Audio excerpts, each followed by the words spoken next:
All right, part number 4, the last one for our swing workshop today on December 17th, 2016. Um, we've talked about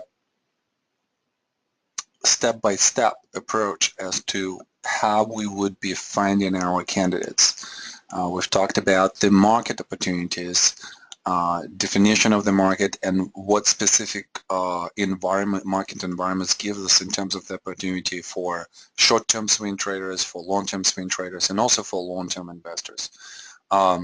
We've talked about the tools as to how we're going to start finding our candidates. One of the approaches that we've discussed was top-down approach, where we're looking from the sector point of view and going into the stock level. We were talking about identification of the leading industry group and identification of the leaders and laggers during in that particular group. And then we talked about the rotational swing trading based on the established uptrend in those stocks. We've talked about identification of strength using just very conventional comparative analysis tools during the market reaction, so that's also is very helpful.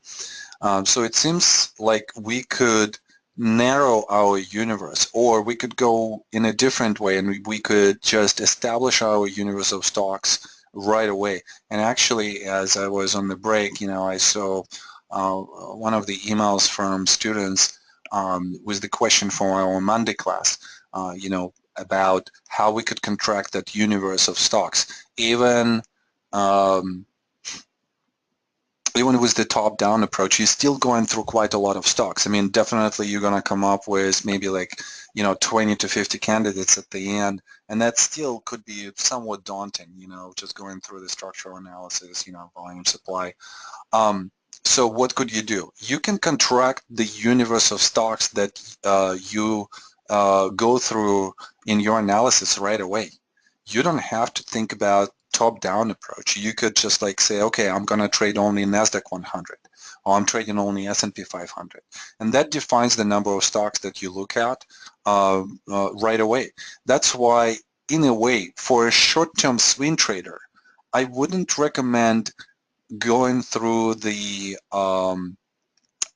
top-down approach, where you will have to look through so many stocks. I mean, just take the IBD 50 and just follow all of the stocks on their list. And sometimes those stocks are going to go off the list. They're being taken away just because of the underperformance. But think about those stocks. If they were on the IBD 50 list, that means that they were outperforming. And if they go down down off the list, that means that temporarily, at least, there is some kind of underperformance. So therefore, you might go into those stocks and just try to see how the structure is going to develop and keep them kind of in the separate watch list. But with IBD, if you're a short-term swing trader and you're trading 2 to 3 days, maybe a week to 3 weeks, these are the stocks where you could use, and you can contract that universe to a very manageable number of stocks. And the ideas about the rotation in stocks among the leaders, because IBD basically leading stocks, is going to be the same. So you can apply the same principle on the rotation of the swing trades that we've discussed in the leading industry groups. All right, great. So let's start our last session with volume analysis. And I'm not going to go through a lot of the in-depth ideas here as to how we look at the volume signatures and supply signature in particular. All of that you're well familiar with. I'm going to just stop on one of the ideas that is going to be extremely important for us in terms of the selection and in terms of the what exactly we are selecting for the type of the trade that we want to see. What kind of volatility? I mean, we've talked a lot about the volatility today. And in this example in particular, we were bringing an example of how volatility contracts into the backing up area. So let's just kind of follow this, right? So increase of the volatility, somewhat of the decrease, increase of the volatility interface, C, increase of the volatility, but still low volatility already. This is where volatility is going to decrease into the backing up action on the change of character, and then as a confirmation of the supply that comes in, we're going to be looking at the low volatility. So the overall idea is just to time the emergence of low volatility and find the places where volatility drastically contracts and then volatility to the upside drastically increases. That's basically the whole idea for swing trading. And how we would use the volume signature. And obviously, volatility idea is all about availability of the supply, how much supply we have in the specific spots on the specific reactions, how much supply, how that supply unfolds during the structure, and what we could expect after that.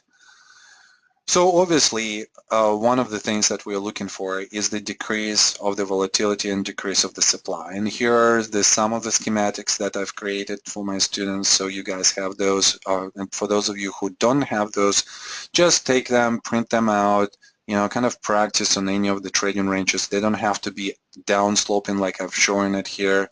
It could be a completely horizontal or even upsloping range. Here is another example.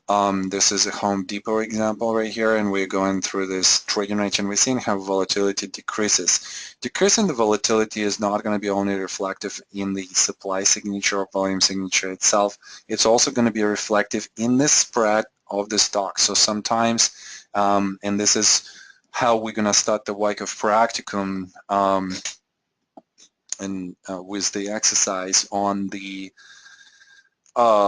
where I'm going to give you a price chart, but not the volume chart, and you would have to guess or guesstimate what kind of volume signature we're going to have there.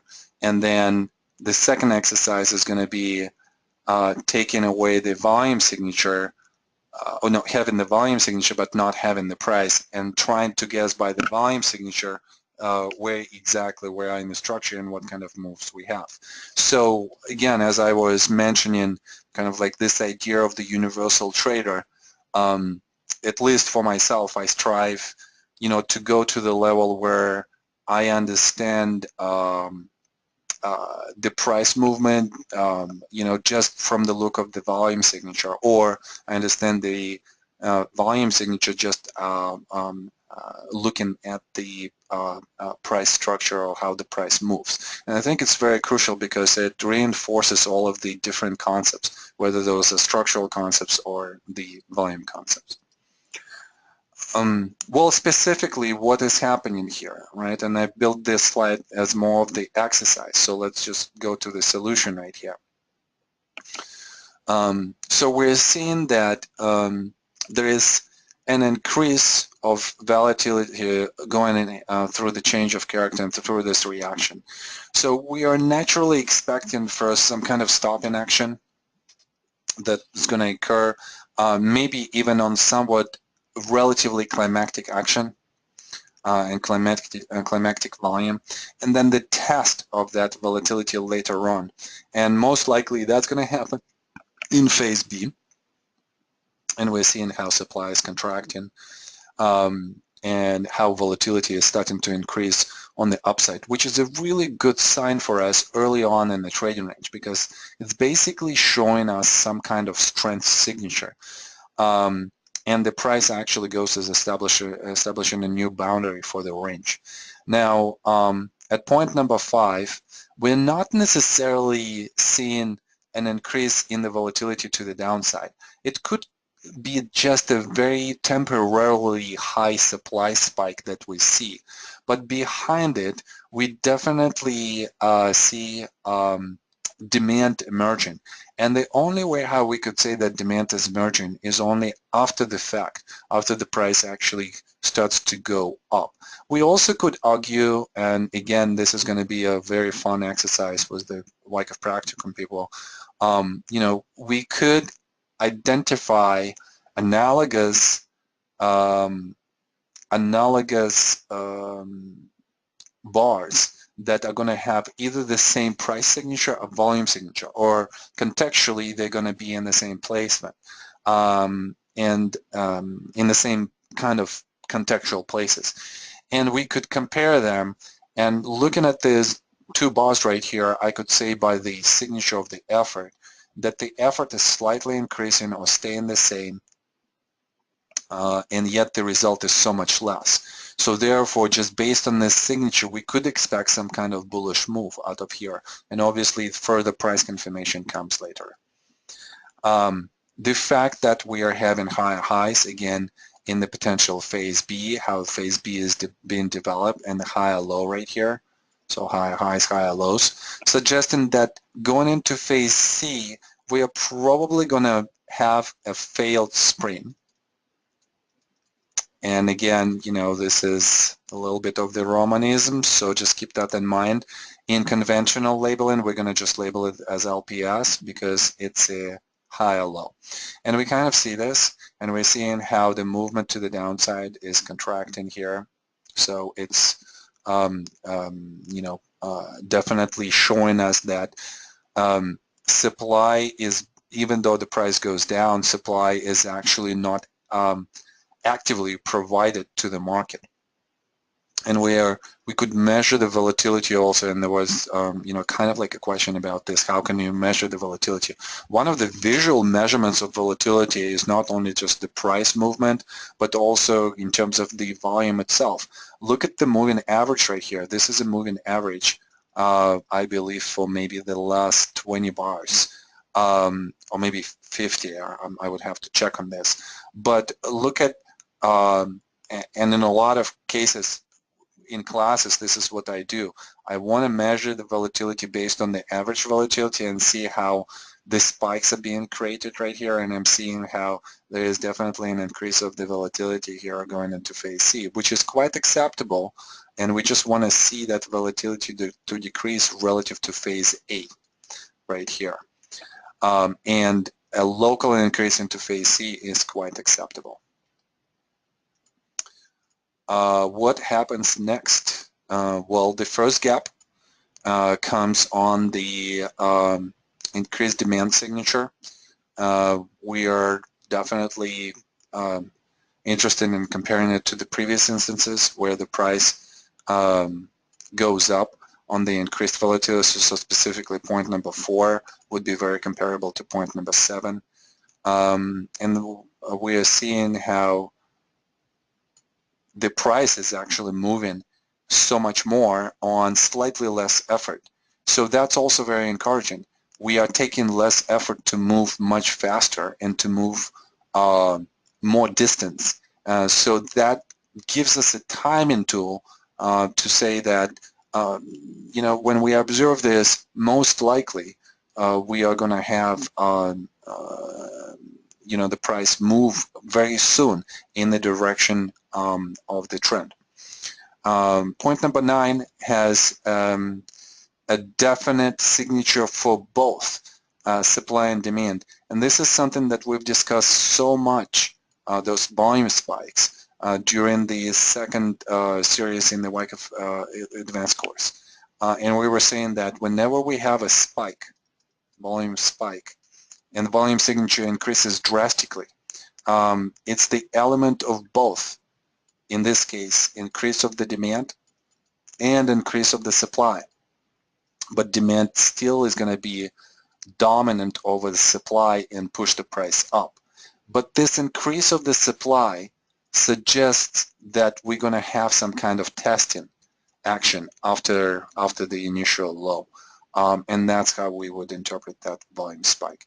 I think that the volume spikes are definitely one of the most frequently asked questions, and I would definitely spend some time exploring that, analyzing, you know, those volume spikes, and we're going to do a lot of that during the Wyckoff practicum course. 11 and 12 are showing us, as we are expecting, the decrease of the volatility. I mean, look at phase C, look even at the change of character after the major sign of strength. And we're seeing how the supply signature here is relatively so low. I mean, the average supply signature is lower than probably anything that we've seen before. Maybe in phase A and B here, we had such a low volatility, but relative to everything else, phase A right here, phase B in the middle right here, phase C here, even phase D has such a more than average supply signature, and 11 and 12 is just a total collapse of the volatility, which basically is saying to us, now I'm going to move, and I'm going to move in a very significant way because supply is under control by strong hands. All right, so, and this is a very interesting question, so let's get some answers. And the question here is, which stock has the lowest volatility during the 2012 consolidation, and what does it mean for the next move up? So we are basically looking into this area right here. Right here. Here, and I should have done this, probably just identify this before, so I apologize. These are the new slides, so I just was working on them last night and before the workshop. So let's have some kind of typed in results here. I want to see what you guys are thinking. You know, which stock has the lowest volatility during the ranges that I've identified, and what does it mean for the next move up? We already know that there's going to be a move up, but we just want to make that correlation. Okay. All right. Great. So answers are coming in. All right. And I'm seeing that the majority of answers are all about Alaska. There are some other answers that we are going to go through, but okay. Great, great, great. Great, guys. Okay, thank you so much.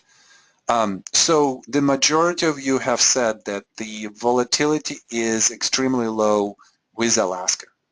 And I would agree on that. So I think it's the lowest volatility that we see among all of the four peers. And you might be thinking of volatility in different terms, right? So you might be thinking, well, how does the price look here? How does it move during the trading range? Does it move, let's say, a rally and then the reaction that almost comes to the point of the low, of the previous low where the rally has started? And in case of the Alaska, we're seeing that it actually rests maybe on 1/2 of the range that it creates with this rally. So there is definitely much more volatility, let's say, in JetBlue than in Alaska. And the same kind of idea here. We're looking at Southwest, and even though there is a definite contraction of volatility in this area, the initial volatility right here shows that there is some levels of supply that coming in, and therefore, you know, the supply levels have the ability to move the price down. So therefore, the next move to the upside might be potentially not as good in Southwest as it is in Alaska. And we'll come back and we'll discuss this a little bit more because obviously Southwest had a really good move. Again, looking here at the United, we kind of have in the same picture. Well, we're seeing that whatever supply is available here, and in this case supply is actually contracting, but what's happening is that the price is being taken down. So there is no active support for the stock, which is also very important for the low volatility. It's not the function of how supply or demand or the volume signature is going to be reflected on the chart. It's the function of the result. So we might have the situation where supply is contracting and yet volatility is still quite present in the price movement. So you have to think in terms of, if supply is not available and supply is contracting, why in the world would the price goes down? So that usually means that whatever levels of demand is there is not sufficient to keep the prices, in a more normalized low volatility type of action.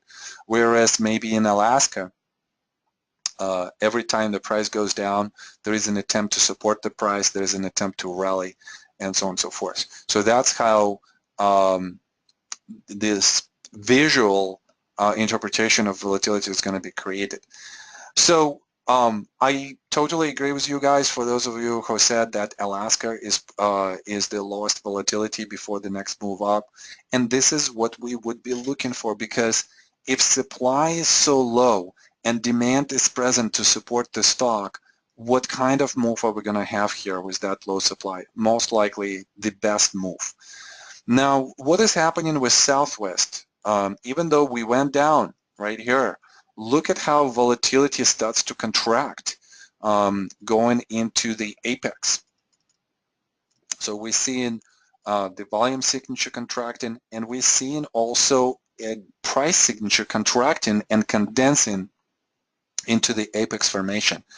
And that happens also if you took the whole range. That happens in a slightly above of 1/2 for the range, which is a really good positive sign. And we kind of seeing it here as well. And I understand for those of you who said that maybe JetBlue also has a lower volatility going into the apex, you are absolutely correct as well. But that again, all of the down moves that we have here compared, let's say, to Alaska, or compared to the latest moves in Southwest, are not going to be as low volatility events as, let's say, this last move right here in Alaska, and specifically in the United. And therefore, talking about the result of that low volatility, look at what's happening. We are definitely having the leadership very well defined on the next swing to the upside in both Alaska Group and Southwest. And then the next move for the United and for JetBlue are not that impressive. We are basically barely, and I should be using here 2012 as the point of reference. So we are barely coming above the 2012 highs here for United. We are doing the same thing here with JetBlue. We are slightly committing and almost trying to come back to the trading range. Whereas look what's happening with Alaska. We are traveling up in a very significant way. And also for United, we are traveling up in a very significant way. Now, you might not see this in a big way here, but let's look at 2013 range right here. And we kind of went through that before, so I might as well just show you that. Actually, let me do this. I think it would be easier. Okay, so next time, just want to make a mental note right here. Where do we see out of these 4 stocks in 2013 a low volatility stock? Which one seems to you that it has maybe a low volatility?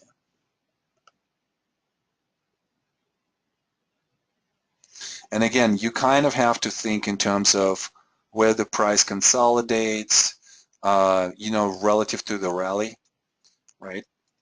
Then you have to think in terms of all of these reactions, where volatility to the downside is happening. And we probably, wow, this is really good. All of you are saying it's in Southwest. Yes.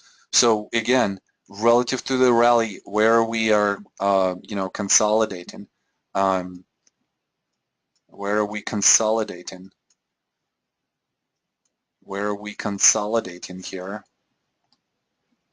And here, where are we consolidating relative to this rally? So we are seeing that if this is the size of the rally, we are in such upper part of that rally. There is no push to the downside in Southwest. Whereas in the JetBlue, let's say, We are definitely, touching one half of that rally, if not more. We are touching one half of the rally in the United. So that suggests that there is more selling that is happening on the reactions in these two stocks, and there is also inability, to push the price in the leadership type of manner. Alaska is showing that leadership on the way up, but it also shows a little bit more of the underperformance relative to the Southwest, and it shows more of the lack of that low volatility environment than the Southwest. We also could look at the specific, spreads or how the reactions are developing, and at some instances you are going to see some kind of decrease in the low volatility, like we're observing right here. But you have to take this picture also, in the context of this whole formation and identify what could be the most potential low volatility scenario. So let's see what has happened after this. And we're seeing how the new leadership is emerging after this area right here. So prior leadership and in combination with lower volatility brings us and such an outstanding result. And look at all other stocks, how they travel after this 2013 low right here. We're having a rally, but it's not very good rally compared to the Southwest. And look into this area right here. If we would be thinking that our point of exit was, the beginning of 2015, let's say somewhere here, or I would rather even say like, mid of 2015. So somewhere here, what do we have in terms of, let's say, if it would be a short-term buy and hold, so to say, right? So if we're buying here in 2013, we would be going through this reaction. We would be going through this change of character and through this consolidation. Is this a good trade for us? Not at all. And then in 2013, JetBlue is taking off, but then again, we kind of having the next consolidation here that is touching the previous resistance, and only after that we're seeing some kind of acceleration. And actually, I'm wrong here. I'm sorry. I apologize. So 2013. Yeah, this is 2013, right? The end of 2013. Yeah, so yeah, I'm discussing the right thing. Okay, and then we were saying, okay, the exit, let's say mid of 2014, not 2013. So I did it incorrectly for United. But you guys see my point here. I mean, the way how we travel is so much different than this. There is nothing that could be compared to this type of traveling of the price. Even Alaska is having its own moments where, in 2013, it has this reaction and then some other reactions, and maybe, more complex reaction than this one right here. So volatility is such a big thing, and we started with this idea when we were discussing the markets, and we said that volatility actually could even predict for us the directional bias and the definition of the trend. How cool is that? We could define the bias based on the structure. We could define the bias based on just, volume analysis. We could define the directional the direction based on the supply ideas, on this volatility ideas. Guys, let me pick up this package. I think it's the UPS, and let's just have like a 1 minute break right now. So I'll be back in a second. I apologize for this.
All right. All of those Christmas presents, you know, you have to make sure that you're picking them up, otherwise you have to go to the center, which I kind of don't like. So thank you guys. Um, some comments here. Is that a signature of less supply or more demand, or both? Is that institutions rotating into or out of a stock? So where exactly? Is this on this slide or a different slide?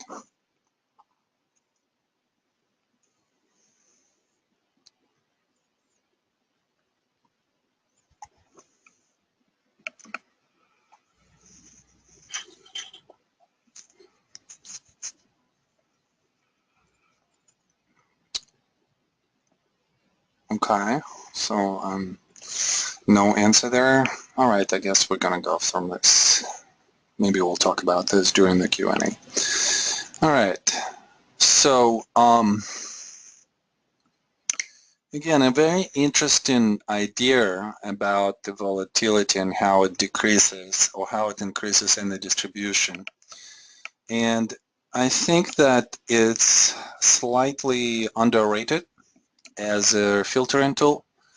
And I actually, where did I put it? I guess not. But if I would rename these slides, I would just say that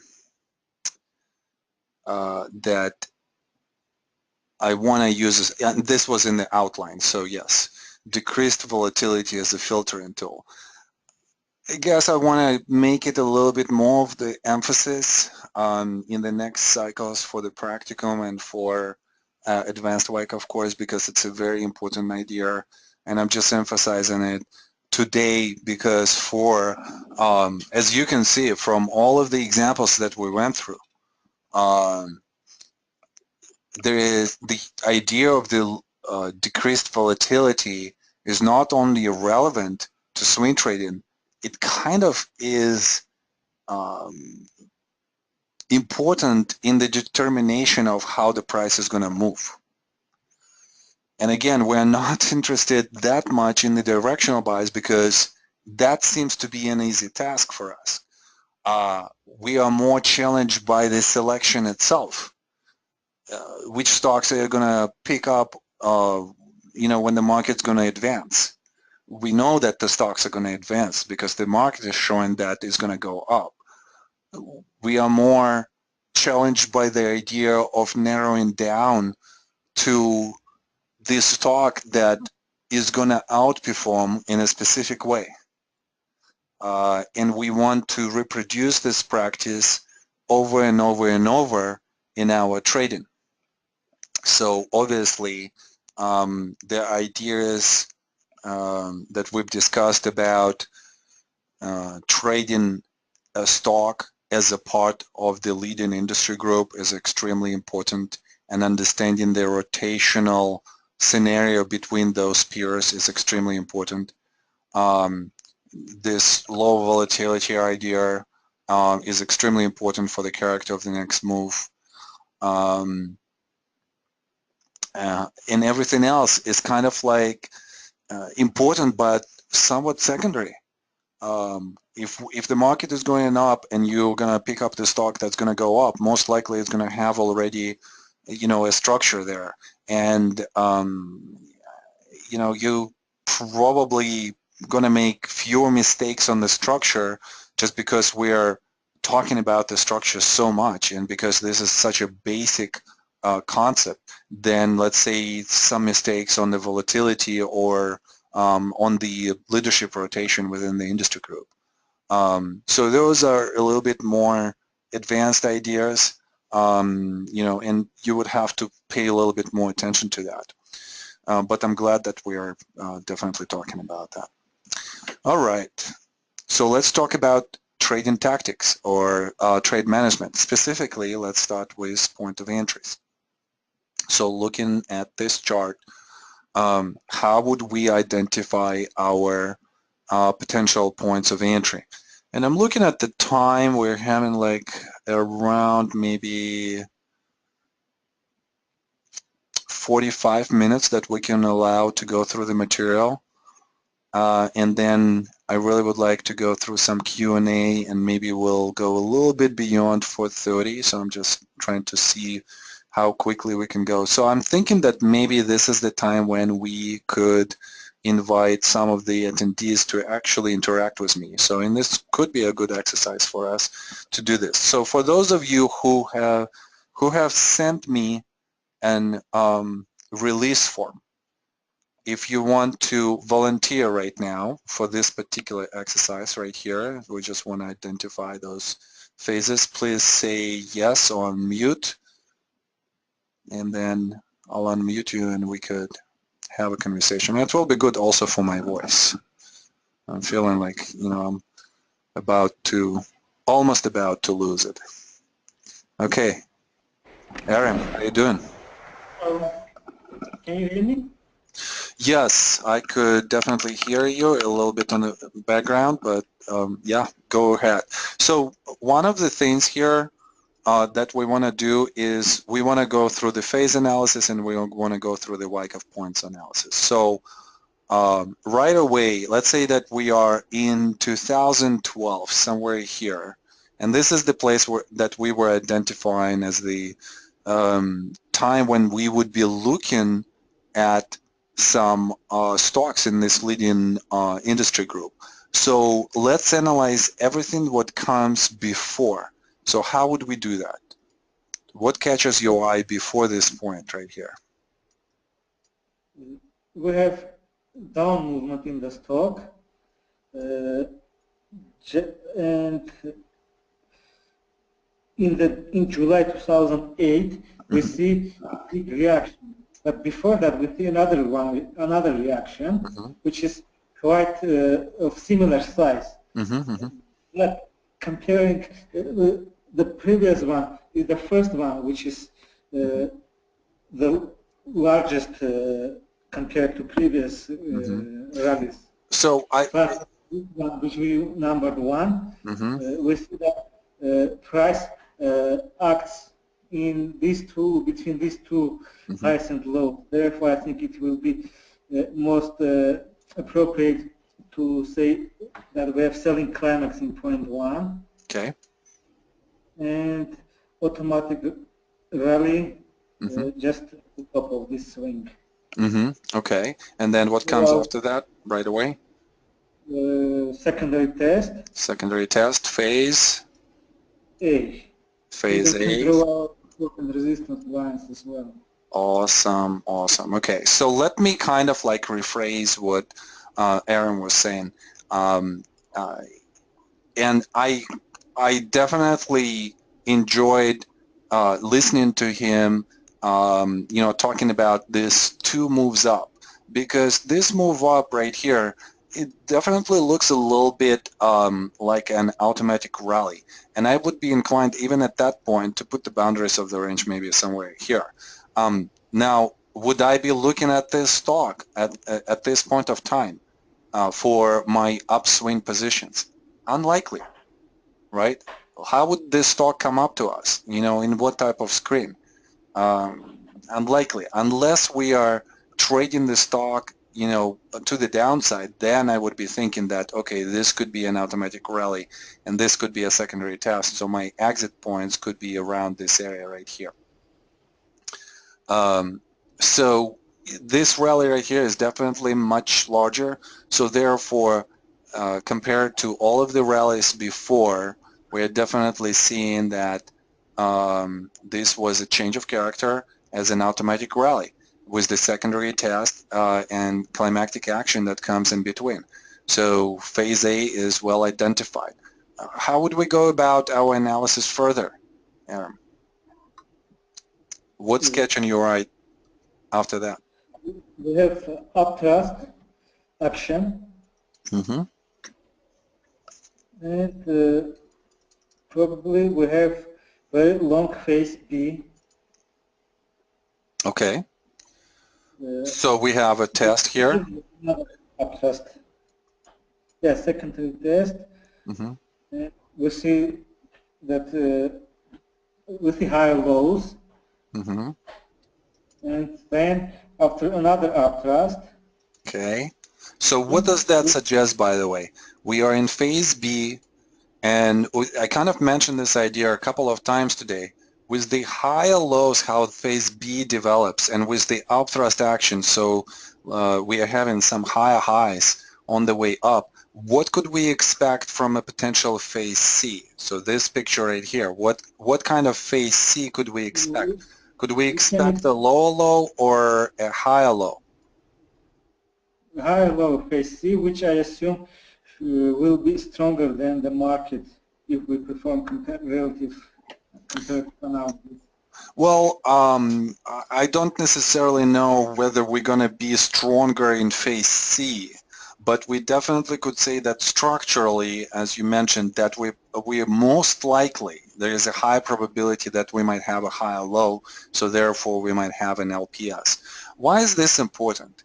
Well, guys, think about this. If we know that it's going to be, a high probability for the higher low, then our expectation for the spring is going to be very almost non-existent, and we would be expecting some kind of reversal slightly above the support area. So that could give us a much better point of entry around phase C than when we would be expecting some kind of sprint situation. Okay, great. So, and I kind of, sorry, I kind of put already phase C here. Okay. Um, okay, well, let's do this. What about, I want to talk about this. So if this is phase C, then a sign of strength is where? This whole thing? Sign of strength in 2013. Yes. So here is our major sign of strength, and here is our backing up action right here. Yeah, Okay. right before I label like a minor sign of strength. Okay. So in a lot of instances, there is some kind of mistake, misinterpretation on the labeling based on the original, let's say, climactic action, automatic rally, secondary test, phase A. Then someone could say this is a test in B, this is an upthrust in B, and this is our C. So looking at this type of labeling, which is obviously incorrect, and assuming that this rally is a sign of strength rally, could you quickly compare this rally, number one, to this rally, number two? And what would be the differences between these two rallies that would give us an understanding that indeed the second rally is our sign of strength rather than the first one? The difference between these two rallies is commitment above resistance level and progression of clauses of Yeah, price. I like that. Yes. So we have the commitment, and then we're seeing that the price is trying to move up, even though it's in consolidation, but there is a constant attempt to push the price up. Okay, and we don't see this here. Here we're seeing an upthrust and then coming back into the range. What else? Maybe in the character of the rally itself. Yes, the first rally is more volatile. We have number of cases when we have reactions to the downside, and with second rally we see less cases of reactions and actually smaller reactions. Absolutely. So for the sign of strength, we have to see that the supply has been absorbed or being absorbed on the way up in phase D. And this is what we're observing here. I mean, look at the multiple reactions that we have here on the way up. Is this the way how the sign of strength should behave? No. And even though we have multiple reactions here, they are more subdued, they are more controlled by the big hands, and volatility here in terms of both the volume and how the price moves to the downside is actually much more manageable than in the first case. All right, really good. Aram, thank you so much. Thank you too. I'm gonna mute you. Okay, so and here is our trading range, and I put all of the labeling right here. And one of the things about the entries is you kind of have to just know what the entries are, for each phase. So one of the things that I want you to do is just to print out this chart. We've talked about this in the advanced and the practicum, but still it's a really good reference point for us to know and to understand all of the possible entries. So like in phase C, where is our point of entry? Sprint number 3, which is going to be low spread, low volume. So that's how we would identify. I probably would have to put another column here, how to identify. That would be most useful. Then the test of sprint number 2, or the shakeout, last point of support if we are failing, like right here, to produce a sprint. And those are going to be our 3 major points of entry for phase C. We would be, and I'm actually putting the actual entries right here. So how would we buy a sprint number 3? At the close of the bar, returning to the trading range. Test number 2, the reversal of the test in the downswing. And then last point of support, just a reversal of the downswing of that last point of support reaction.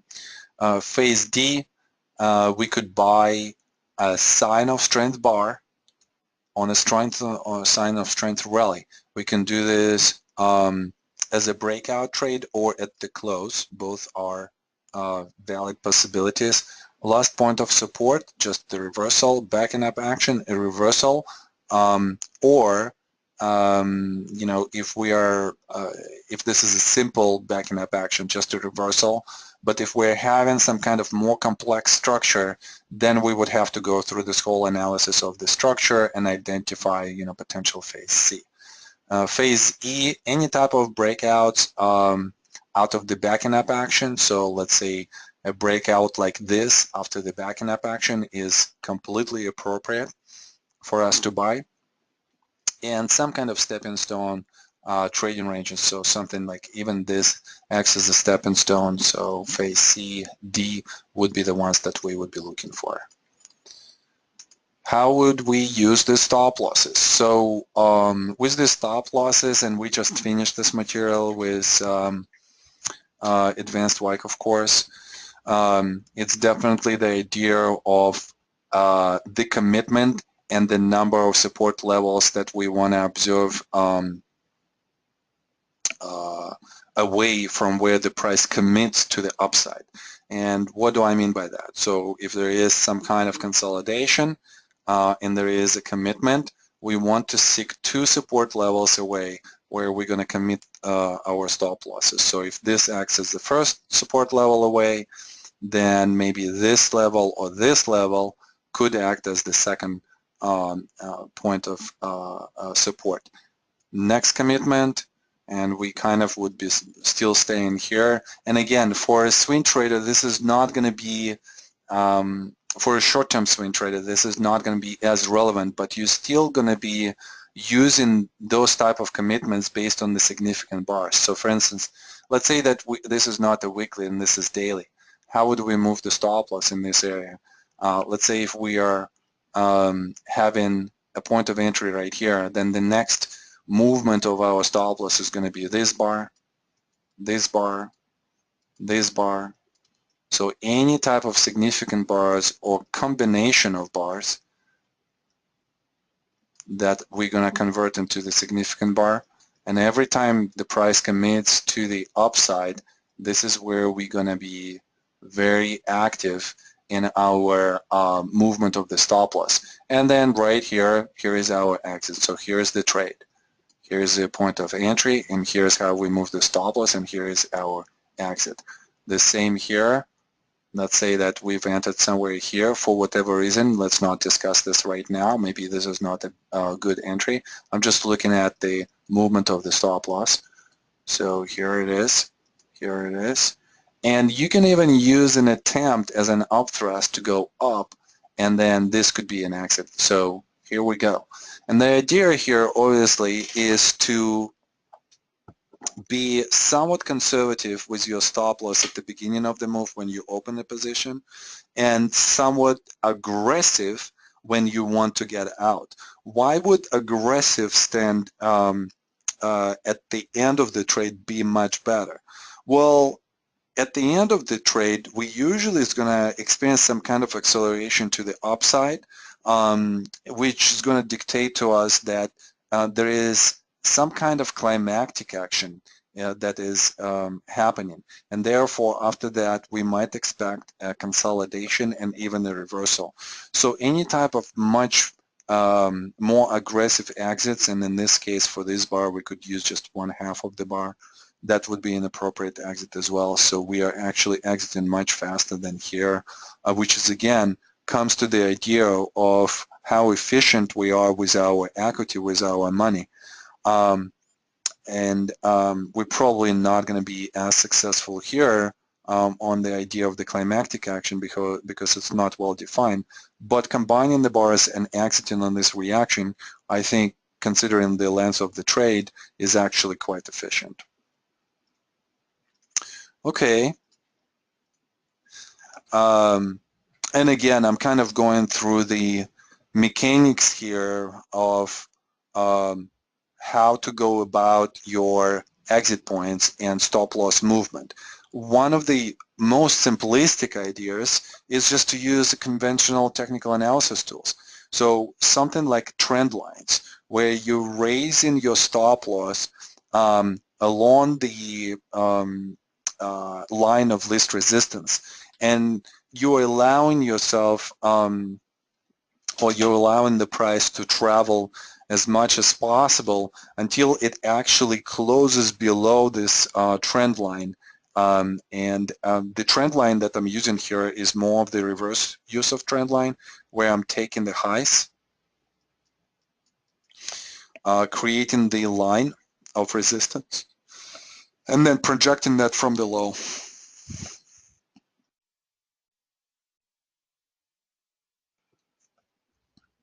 And we could see how here we're not necessarily having the close below the trend line, but we definitely have multiple closes in this area. So in terms of the exit, that kind of shows us the same exit criteria as with the significant bars.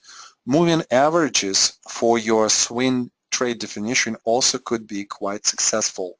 Early in my teaching career, I actually was teaching how to use the moving averages for identification of the change of character, identification of the market environment, and we're seeing how here your short-term trade, which you are originated right here, could have even some add-ons closer to the moving average, where the price touches the moving average, and then exit is just going to be a close below it. So once you define the moving average that is reflecting the movement of the price close enough, you're usually going to do a lot of great things on the exit just based on that alone. And you can use the moving averages in any of the time frames. You can use it on the intraday, you can use it on the monthly. In this case, we're using this on the weekly. And we went through the significant bars, where we just moving the stop loss based on the bars that are quite significant, where the progression to the upside is and commitment to the upside is significant. And I'm just showing this in arrows, how we would be moving the stop loss based on that idea, and how we would be exiting. All right. So now let's talk about this. Let's talk about this switch technique. Before that, there is a question here. We should expect testing after a close of significant bar and therefore some kind of reaction. Isn't it better to enter after that testing? That's an interesting idea. right? So we are talking about, let's say, some significant bar, and maybe it's more evident like in this scenario right here, or maybe in this scenario right here, this scenario right here, this scenario. So look at how many instances we have significant bar which is being followed by the test. And this is actually something that we've discussed a lot during the Wyckoff practicum by studying the moves that are either create some kind of volume spike, some momentum, and what comes next. So the testing after that is extremely crucial for us to understand what kind of tests we are having here and where this type of testing is going to fail. So you can use that as well. And as you kind of can see right now, I'm showing you so many different tools on just this, idea of the movement of the stop losses. So it doesn't really matter what stop loss you're going to use. In a bigger scheme of things, the moving average is going to take you out at the appropriate time. The trend lines are going to take you out at the appropriate time. The significant bars are going to take you out at the appropriate time, or whatever other trend following tools you're using to move your stop loss, most likely they will allow you to stay in the trend for quite some time, and they will take out, quite considerable chunk of that trend. Now, let's come back to the idea of testing. Would it be better to enter after the test? Yes, that's a great idea, under specific conditions though. As our entry is here, we are definitely not coming into the position that late anymore, right? So therefore, that might be irrelevant if we're just opening a position and closing a position right here. But it could be relevant if we don't have a position at this time. And therefore, maybe after, a big acceleration, we are having some kind of testing. And the entry on the test could be quite appropriate if you go to a lower time frame.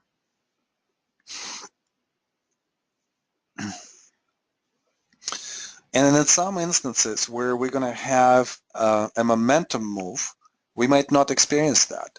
Or we might experience in the test as an upsloping structure, like right here. So therefore, you have to be cognizant as to where exactly those type of momentum moves happen for us to go into the test. And you also have to be a little bit cognizant as to the duration of that test, right? So if I'm entering, let's say, somewhere here, I would probably have to wait for a good 3 to 4 weeks in this case for the price to start moving in a much accelerated manner. The same happens here after this test, right? So look at this test in action. So if I'm entering almost right away, that's going to be a little bit hard. Even if I'm entering in this area right here, that might be also, take a little bit more time. Our preferences, if we're swing trading a much shorter period of time, is just to take this, this, this, this, this, this, this, and this. Why are we targeting this specific moves? Well, because this is where acceleration happens. This is where momentum happens. So whatever supply is coming in on the test, it has to go through the period of absorption. And then after that, there's going to be a period of price acceleration. So therefore, you want to catch this period here. You don't necessarily want to catch the absorption. So that's the only thing that I would be concerned about around that idea, which is extremely logical and has a merit, behind it. So really good thought there. Okay, so let's talk about the switch technique.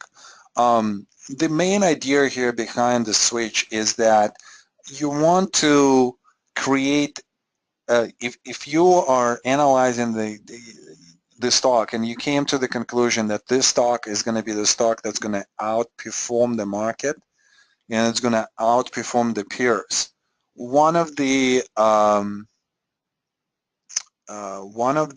ideas is to maximize the profit as much as possible.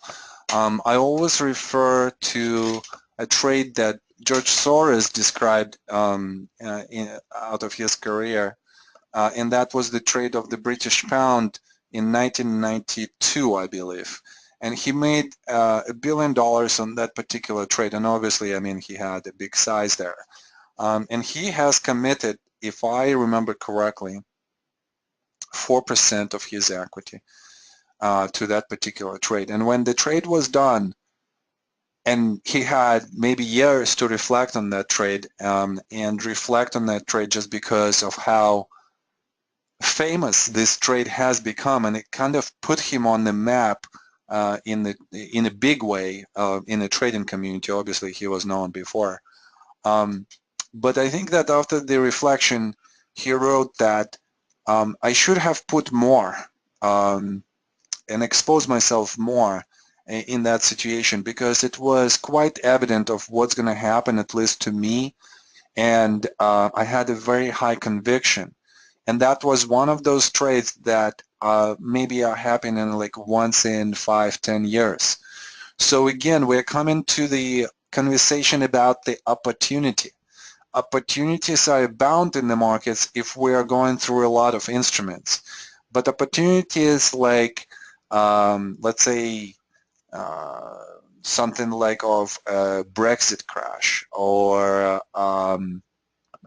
2007-2008 crash, or a structural crash of 2000 through 2002, or reaction to Trump's win in the U.S. election.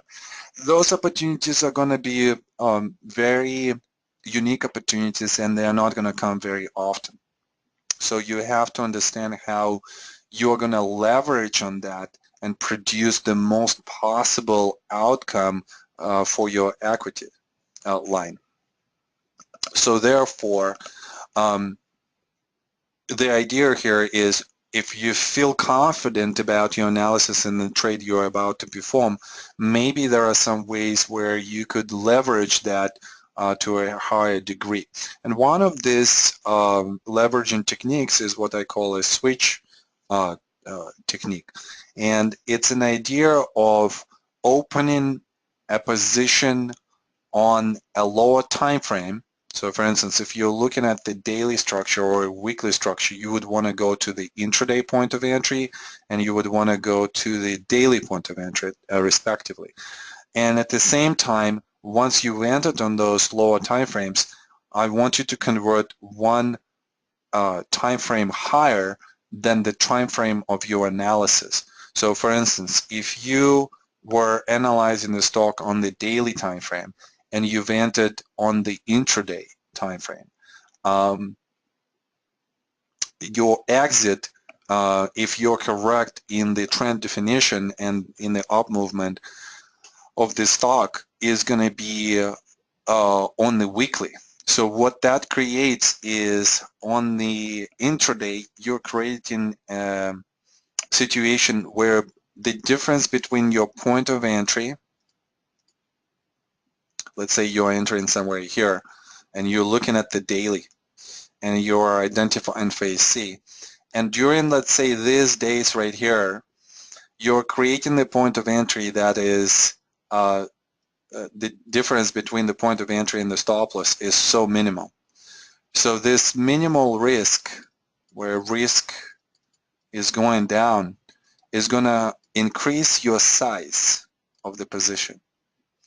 If you're increasing the size of that position and you're not exiting on the first sign of changes of character, which just basically constitute that the trend is going to continue, but there's going to be some kind of consolidation.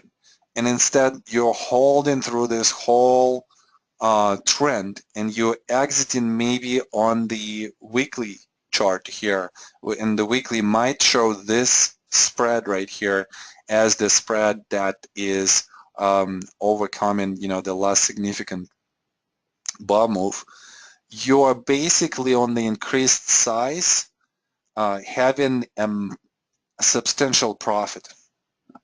So it's as if you would be saying that, let's say, if I'm opening at 35 and I'm not exiting, let's say, at 40, this size right here, if I would be entering here and my stop loss is going to be here, and let's say I'm trading just 100 shares, and I'm entering at $35.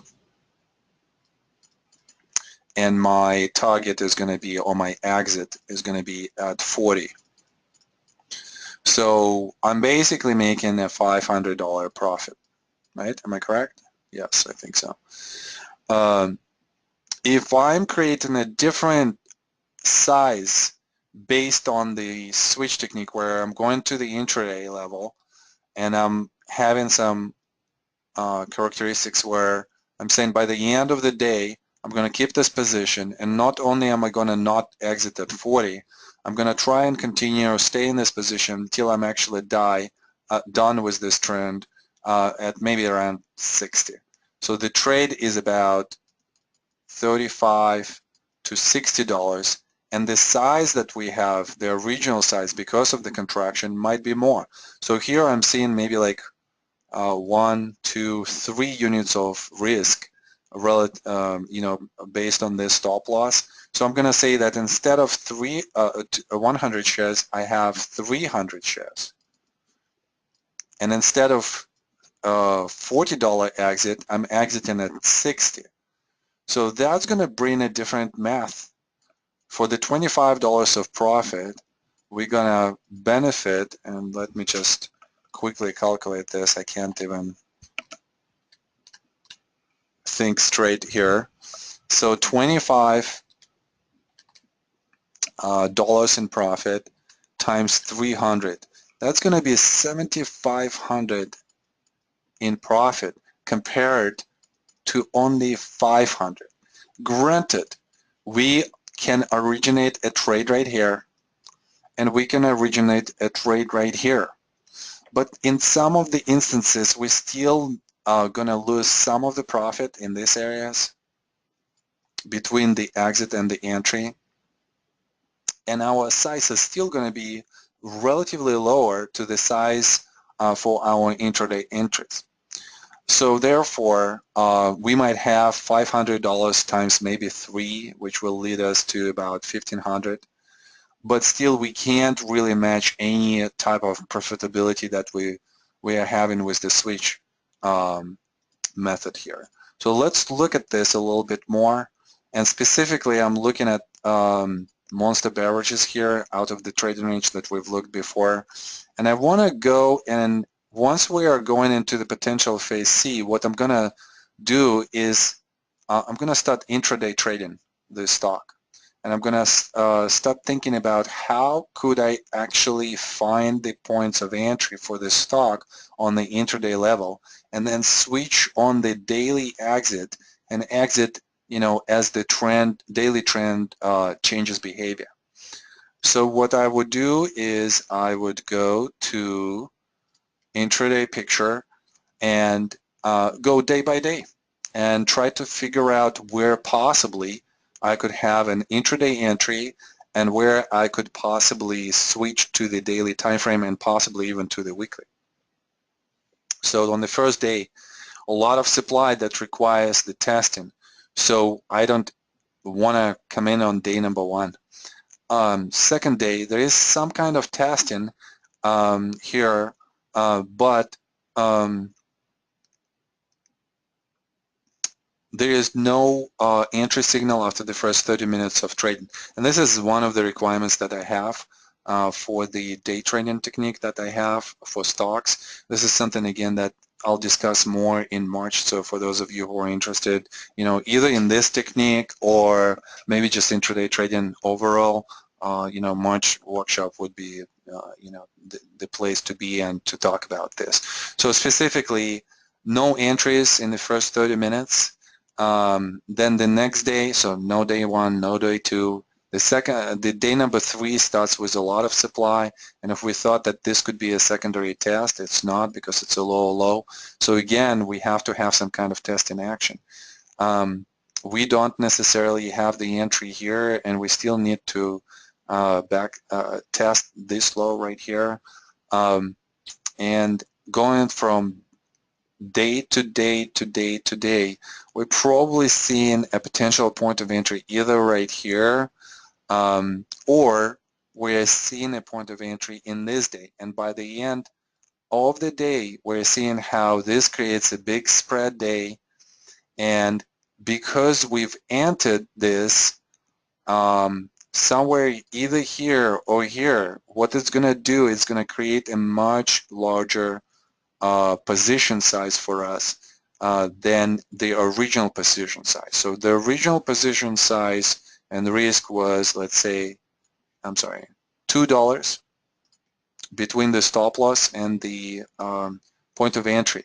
But here our point of entry and stop loss on the intraday basis are so low, only 30 cents instead of $2. So what does it mean?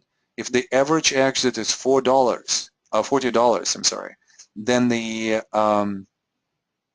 average profit is going to be $12.35. We're having an astronomical average risk to reward ratio.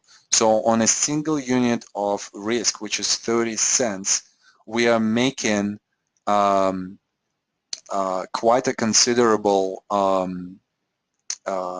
number of units of profit. We are making 41 units of profit on a 30 cent stop loss. So I'm giving you this technique just because I use it myself, and I think that there is a value here. But I also want to warn you, this is a very dangerous technique. So, and I only give that to students already in a more advanced, with the more advanced understanding as to how you could use this, and how you could damage your equity line in a very quick, big way. Imagine if we've entered the position on this day and we closed quite profitably, but then there is some kind of event where there is a gap to the downside and we actually open in next day with the gap down. What is your risk here? All of it. So instead of this risk, you are multiplying your risk by a huge number here. So you have to be having such a strong conviction that this is the place where we're gonna start moving to the upside in a more meaningful way. And you have to be so precise with your timing that, again, I'm just disclosing this to you guys because this is something that we mentioned already. I mentioned this during the advanced Wyckoff course, and I just kind of wanted to continue on the theme. So just read this, contemplate about whether it's for you or not. 99% of the traders should not be using this technique. But again, I just want you to be aware, and maybe you can make some kind of adjustments for this technique with other instruments. What would be so less riskier, right? So maybe an options trading, which could be also on the intraday, which is totally possible. You could create an option trade right here, considering your risk, and if the price goes down, you can close that with your regular risk, let's say 1%. But then if the options are working out nicely, then your size for the option position could be increased. And therefore, even if you are going to have some kind of gap to the downside, your risk still stays at 1%, yet the number of option contracts that you're purchasing based on the entry and this possible intraday stop loss is going to drastically increase, and that's going to increase your position size and your profitability. Okay. All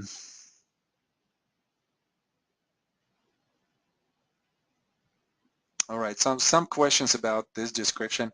let's just leave it for now. I don't want to go into a lot of details for this because in the majority of cases you guys are not going to use this technique. And plus, I kind of want you to know but not necessarily do.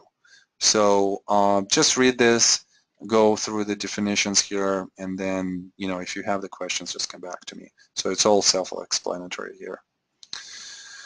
Okay, exit points. So exit points, and we kind of discussed that. We've discussed the stop loss movement, right? And that obviously is going to be related also to your exit points. And we kind of said that you can use significant bars, you can use trend lines, you can use moving averages, you can use any trend following techniques.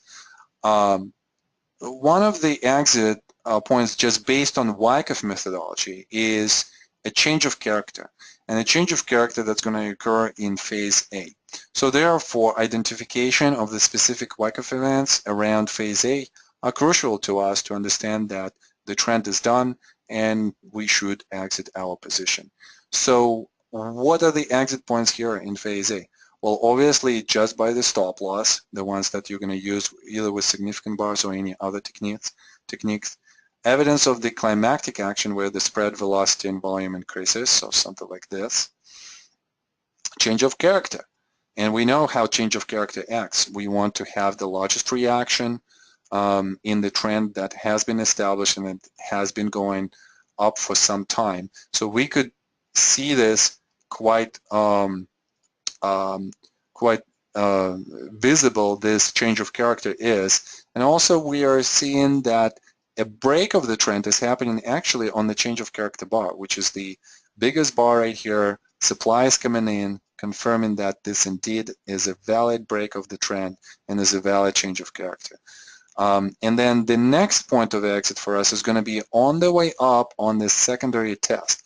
So this exit here I've created just for the purposes of exiting at a better price. You always have to think about the efficiency here of this exit, because if you are on the weekly time frame and you were able, let's say, to stay in the trend for quite some time, and go for, let's say, 2 years, then maybe another year or 6 months is not going to be such a big deal. But for us who are swing traders, that's going to amount to a lot of inefficiencies in our swing trading. So therefore, it might be appropriate on a smaller time frame where you have a trading range starting to develop, this change of character, and then you want to exit on the secondary test. But I want you to kind of caution that maybe the best exit is still going to be somewhat close to the original break of the trend. And your efficiency, even with slightly lower prices, are still going to be somewhat better than just staying through this whole low of the automatic reaction, where potentially you can be emotionally forced to close the position just because of how the price travels to the downside, and you don't want to give up so much profits. I mean, look at this. You're going from about 45 to 30. So that's a quite considerable decline right there. And plus, again, the time that it's going to take to get back to this price level is just going to be, just too much. Okay. All right. So we are at 4:20, and we're going to do this. So the exercise that I have here is on sketches, and this is the exercise where we are discussing, the trading range that we had here. We are discussing what the peers are doing. We are discussing also the long-term structure and the trend. We are discussing the comparative analysis right here and the volume analysis as well. And you have to make a determination as to is this a good time for the stock to for us to take the position in this stock based on all of those characteristics.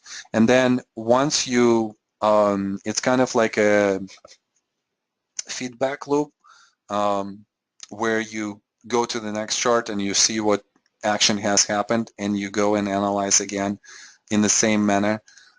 So what I want you to do is I want you to get the extra value from this workshop and just basically go through this exercise. It's probably going to take you maybe an hour to do that. And at the end of the slide deck that I'm going to place on our website tomorrow, guys, I just feel a little bit exhausted right now, as you could probably sense from my talk now. I'll do this tomorrow. I'll put all of the videos tomorrow, and I'll put the slides on the website tomorrow as well. I'm going to give you the solutions to that exercise, to this exercise as well, for each of the steps. So what you have to do really is you have to be disciplined and not go forward, not to see all of the slides and what has happened, and just go step by step. And then once you're done with this whole exercise, go to the solutions and just, check what you've done and check, how I was describing all of those trades and, analytical points. All right, at this point of time, I think what we're going to do is we're going to go to the Q&A. Well, let me just get to the right slide. I intentionally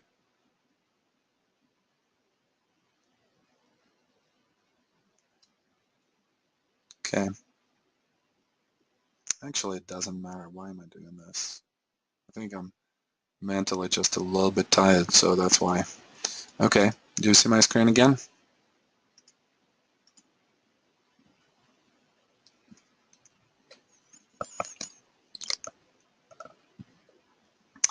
And let's just, guys, could you see my screen again?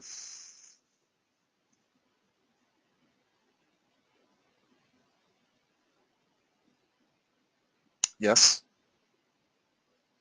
Is the screen showing? Okay. For some reason doesn't. Okay, let me just see. Yes. Yeah. Yes, southwest on the screen, yes. Okay, great. So, let's just go through some Q&As, all right? So obviously a lot of material that I gave you today, some of it was new, some of it was a repeat.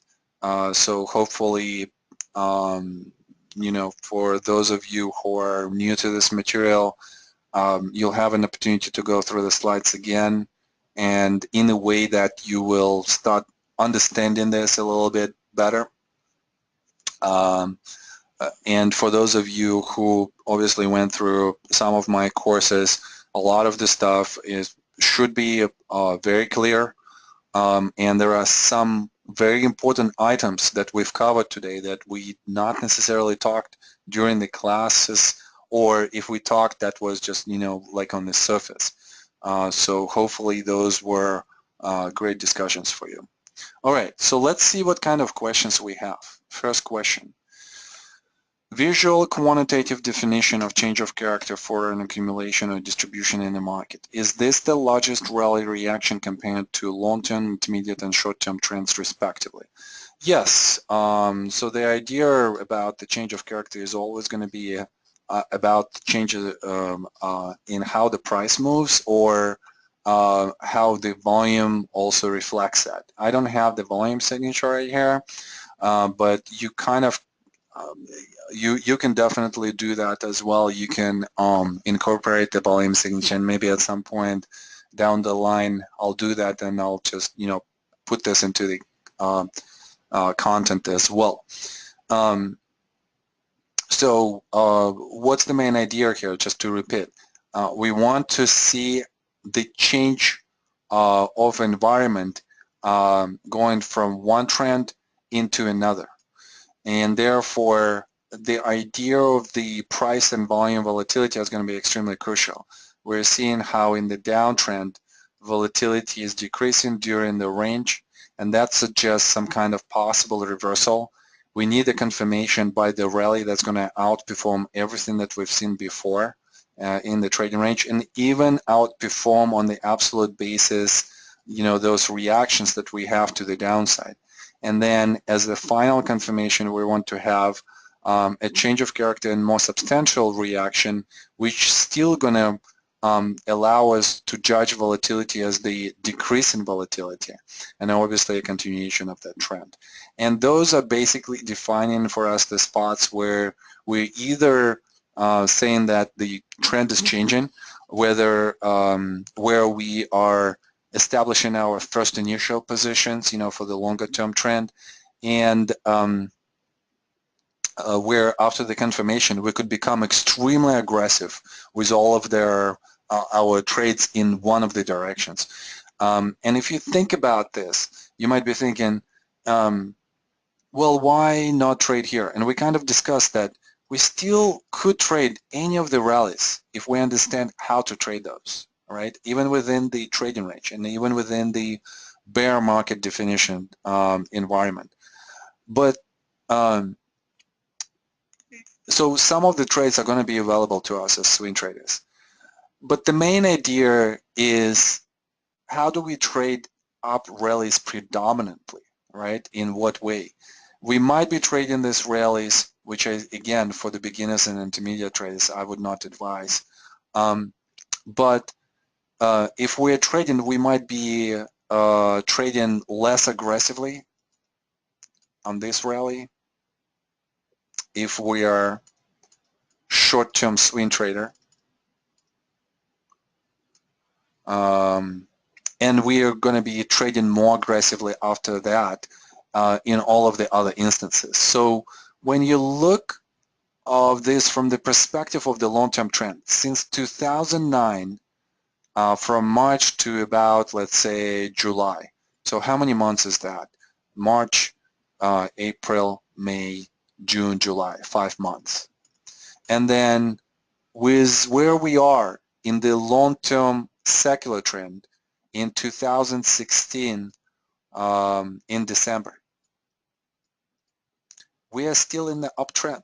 So all of this time after July of 2009, we should be extremely aggressive in our swing trading to the upside in any type of the scenarios. Even in the scenarios where the change of character might reflect some bearish sentiment, we're still going to observe how volatility contracts, being confirmed by the volatility to the upside, and we still want to be extremely aggressive even in those type of the scenarios.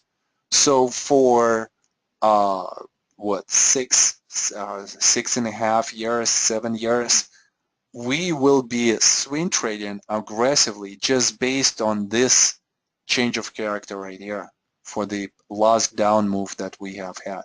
And that's quite a considerable, and I'm going to put here 7 years, quite a considerable accomplishment, considering that, you're giving yourself a chance, to be biased in one direction for the secular trend, and then you're just using smaller market reactions, to define those additional points of entry to be more aggressive, during those, and so on and so forth. So I think that to wait for the confirmation for 5 months and during which you still can trade is quite remarkable. And the same for the definitions to the downside. All right, great. Next question. Earlier slide you mentioned that a secondary test can't go below price that is being tested. Does that mean for every spring we should expect a secondary test of every spring? I think I understand the question correctly. So let's say that we are in some kind of spring situation, like right here. So could we have the test or shouldn't we have the test? And that comes to probably that slide where I'm talking about the points of entry. And we're talking about that for spring number 3, which basically is this. The price goes down, comes back almost instantly. So for this type of spring, we could buy right away as the price comes back into the trading range. And usually this spring is going to be associated with low volatility. Now, the sprint that actually spends some time below the support should be bought slightly differently. We should wait for the test because the supply is coming in, so we want to check that supply. We don't want to be in a situation where this sprint is going to become a sign of weakness. So therefore, we might be waiting for some kind of supply contraction for a higher low and a testing action. So only the sprints number 3 with low volatility could be bought right away, and they don't necessarily going to have secondary test. And other type of sprints potentially might have the test more times than not, and you usually want to buy that test.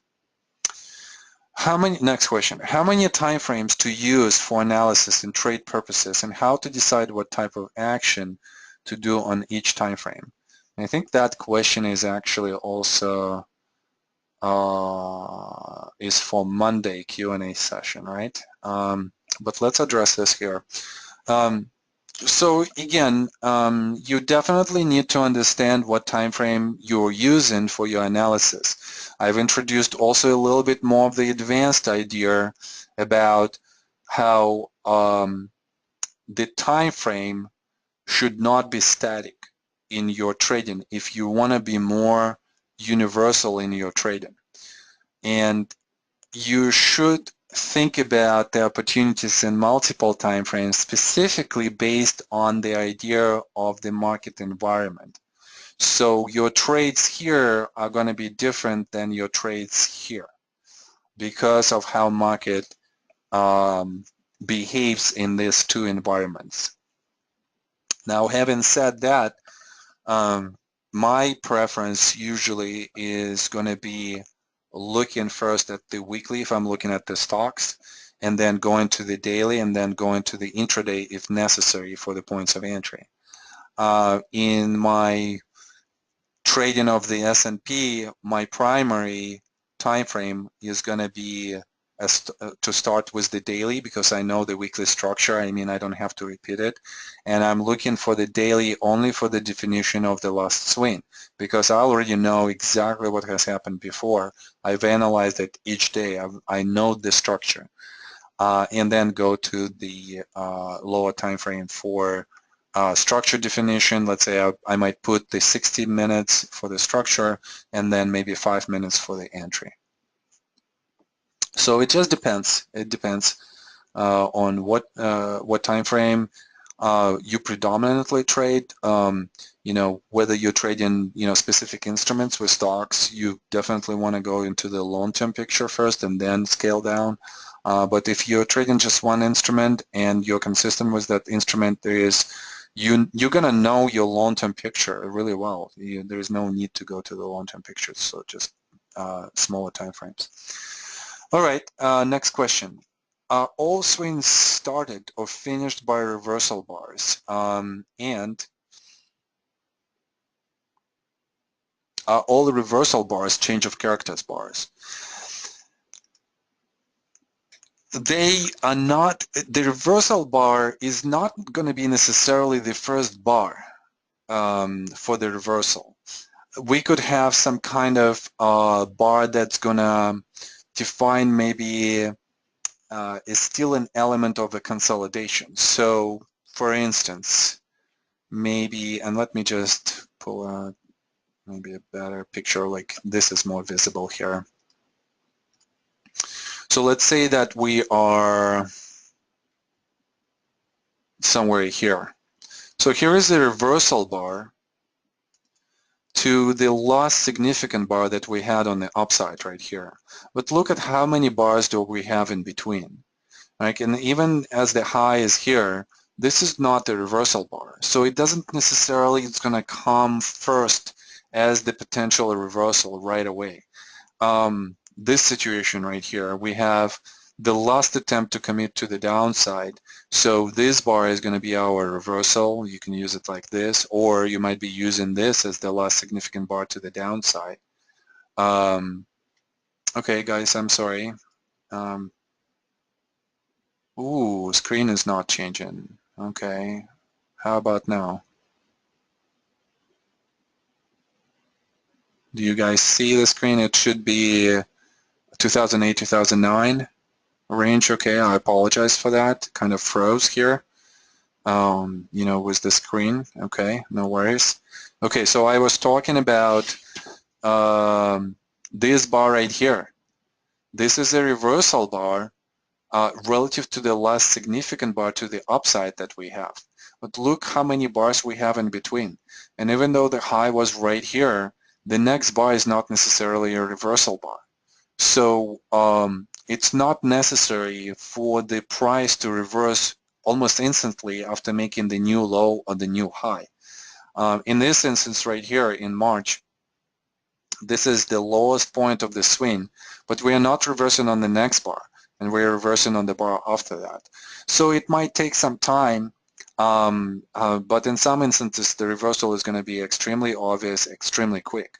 So for instance, this reversal right here, it happens almost right away if you're looking at 1/2 of the spread here as a reversal. Let's say this reversal is relatively quick. There is only one bar in between. But again, it's not a requirement that the reversal bar is going to come right away. All reversal bars changes of character bars. Predominantly that's the case, right? So change of character bar for this move to the upside. Change of character bar for this move to the upside, change of character bar for this move to the upside, change of character bar for this move to the upside. So predominantly, yes, they will be changes of character. But in some instances, a change of character bar might come a little bit later on. And I'll try to find you an example of this. And it's usually going to happen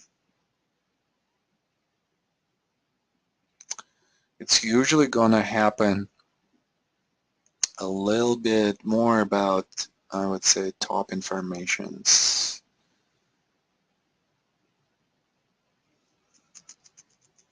Okay, I'll have to find an example of that, but predominantly the reversal bars are going to be the change of character bars for that particular swing. But it's not necessary that a change of character bar for a particular swing is going to be a reversal bar for a much larger move. And I think that that's kind of like obvious and evident. So for instance, right here on this move to the upside, we might have quite a lot of change of character bars. All of those are change of character bars, the ones that I'm highlighting. But yet it doesn't ruin the whole overall much larger trend. So you have to think about that as well. Okay, next question.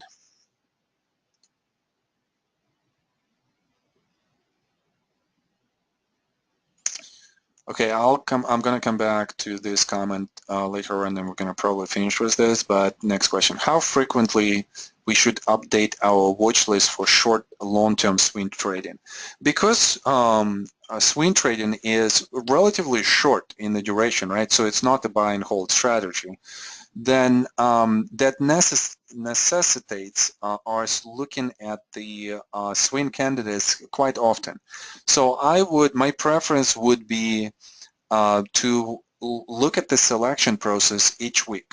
So for instance, Friday, Saturday, Sunday, Monday morning maybe, after the close on Monday, you could go through your selection algorithm and extract the stocks for your watch list, which you will be following only once a day.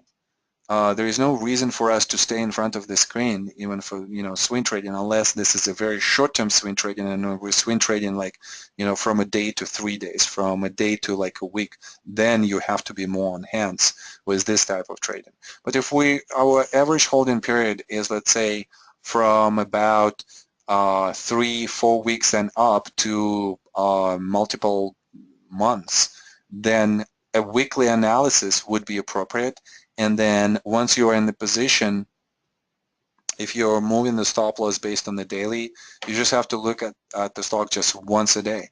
I usually would do this at the close of the day, around 12:30 to 1 o'clock my time, Pacific time, when the market is about to close, and just to see whether the stock is moving in the direction of the trade. If it does, should I move the stop loss? If it doesn't, then I just go away. And there is no reason for me to spend any more time.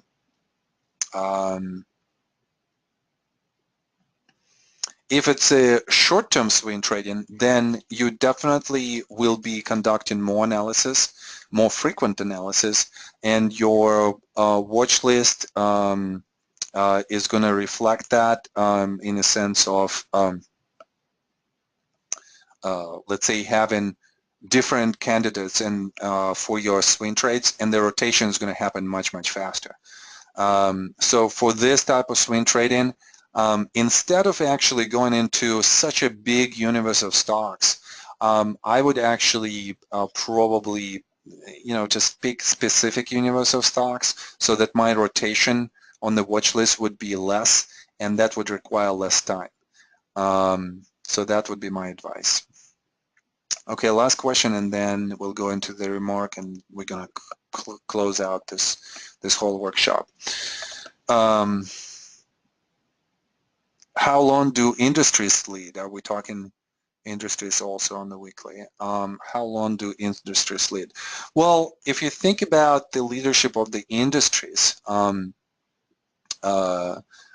the historical point of view, you will see that the industry groups are, and their leadership is usually going to be associated with the big institutional sponsorship of those industry groups and leadership stocks. So therefore, the intention behind those trades that institutions conduct are going to be all about business cycle or the cycle that is specific to the group or specific to a stock. And usually those are going to last for years and years. And again, as I said, they are going to be associated more with the business cycle. Now, for us swing traders, it's crucial to understand which group is leading and to understand that this leadership trend is not going to stop after 5 or 6 months. And that's kind of like a very interesting idea. And again, I think that a lot of people are discussing it from the point of fear, where the stock might reverse and continue to the downside. It could happen, but what is the probability of that after all of the supply has been absorbed by big institutions? Do you think that they're going to sell after 6 months? Unlikely. There is no reason for them to do this. They, in their models, the valuation of the stock or the whole group is probably much, much higher, and they understand that it's going to take time for the group as a whole to restructure its business, to improve the cash flow, and therefore it's going to take years to do that. For those of you who have their own businesses, you probably intuitively understand this idea because the change takes time, and we can't really in our businesses, be extremely fast. It just takes a little bit of time, to produce that type of change. For us as swing traders, again, I'm going to repeat this, the crucial understanding and awareness is about how long the trend like institutional trend is going to be unfolding, that it's not going to be stopped right away, and that the leadership is going to stay there for quite some time. So the leadership is going to consistent for a few years throughout the trend, and that's going to present us with opportunities for our swing trading. And we also need to understand that the leadership within the group is going to change from time to time and rotate from one candidate to another. All right, so that was the last question. Now the last remark, and then we're going to stop, guys. Roman, thank you so much for all your hard work and dedication. I'm realizing how much more I need to do. I'm realizing how much more I need to restudy and repeat this knowledge again and again.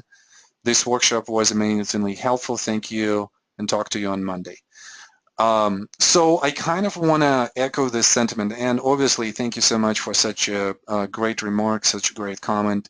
I've enjoyed this workshop. I always enjoy kind of like those a one-day event, I have to unwind the next day and kind of like don't even look at the charts because it's just so much talking that I do and just going through all of these ideas and charts. But it's a unique experience for me as well, just to going through basically all of the material in one day and specifically identifying the points of interest for us where I think that we as a group of O4ens need to pay more attention to the specific concepts.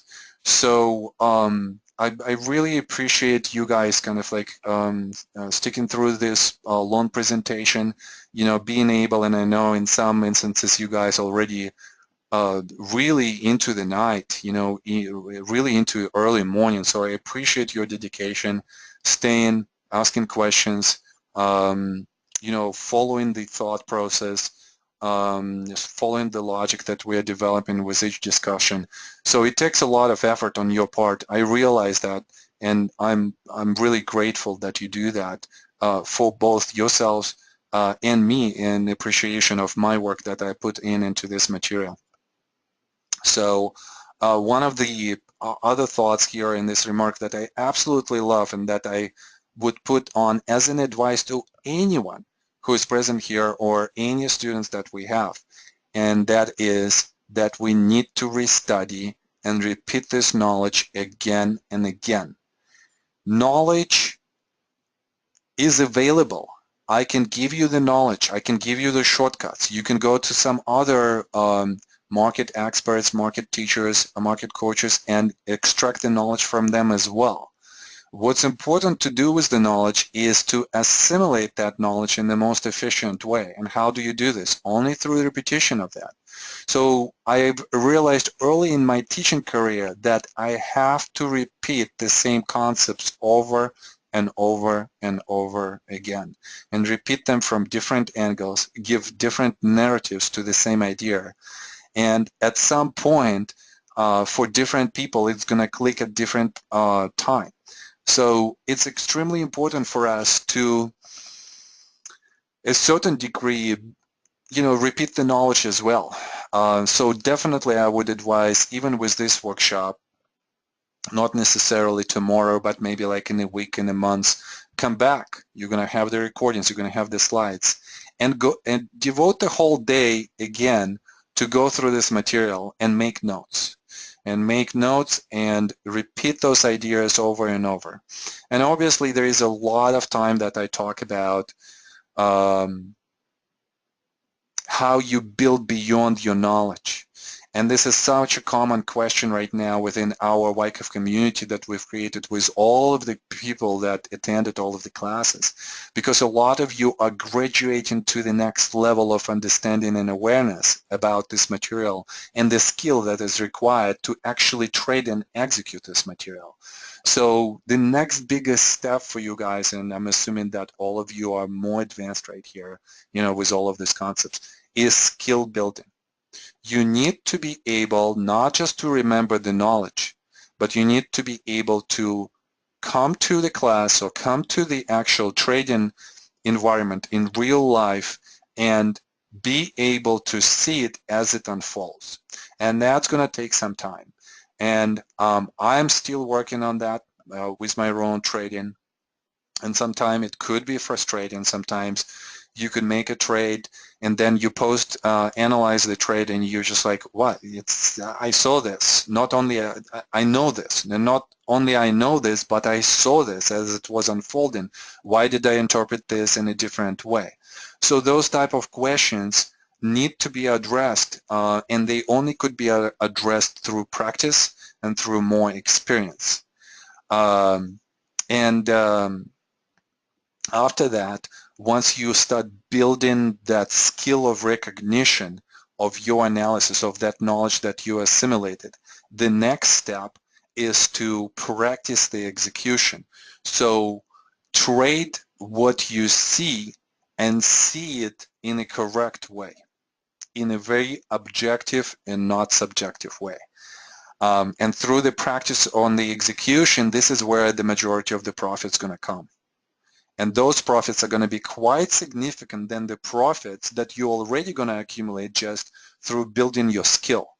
So it's a natural progression for our students to have a lot of, I must say, probably difficulties with the material as they start, as they start, as they are being convinced that this is a valuable material to them in so many ways. They put more hours into this, and they put more hours than in the skill recognition. And after the skill building, this is where a lot of the profits are starting to come up in a very big, significant way. And I have different stories, and I usually share those, during this type of the conversations. I love when you guys are coming back to me and you're saying, I already paid, the market has already paid me for the cost of the course that I took from you. So thank you, and I'm really grateful to hear that. Another person might come, and this is a true story, and I'm just going to give you a couple of examples. Another person came to me and, she said, oh, thank you, I just remodeled my kitchen, just based on the trades that I made. So think about the remodeling of the kitchen. Another person comes in and, they're talking about how they utilize this knowledge, in a family environment, and they were able to make a grant to the university as alumni. Those are incredible stories. Those are the stories that we strive for to hear, based on the knowledge that we guys give you. So, I want to hear those stories. So once you have this type of stories, or if you have those stories, let me know, because that encourages me as well to stay passionate about my craft as a teacher, not necessarily as a trader, right? Because trading and teaching are two different things. But sometimes, I hit my kind of like roadblocks as well, whether it's as a trader or as a teacher. A question is, how do you keep the passion to keep going? You just grind it in a lot of spots. You don't want to do a lot of stuff, and you just create, the levels of accountability that are going to be appropriate for you to grind it. And the more you grind it, the more you understand, the more you do these things in the correct ways, the more internal encouragement you receive, and the more passionate you become about this stuff. And probably you kind of can sense how passionate I am about this stuff. And that's only because I'm doing this on the consistent basis. I'm constantly evolving as a trader. I'm constantly evolving as a teacher of this material, and that gives me more assurance that I'm on the correct path of mastery. So just at some of the spots where you're going to have some confidence issues about your trading in general, or about maybe even Wyckoff method, uh, grind it out. Grind it out. Go to the basics, and then start all over again.